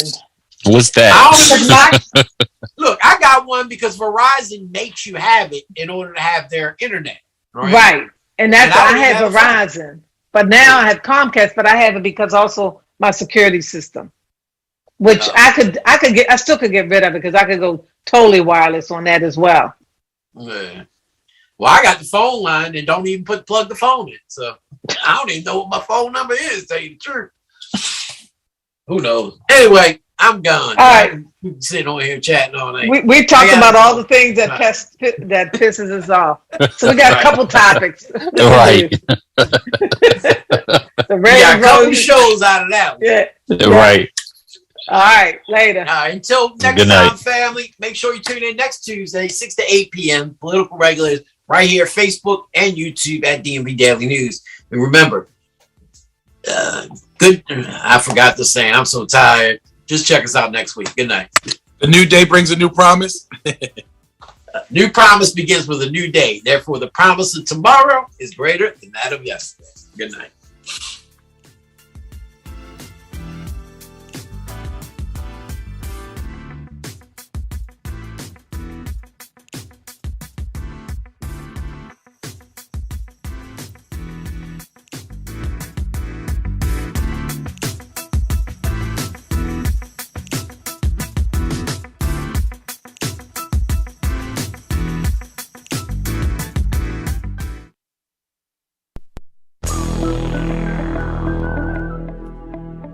Regulators. We regulate any stealing of his property.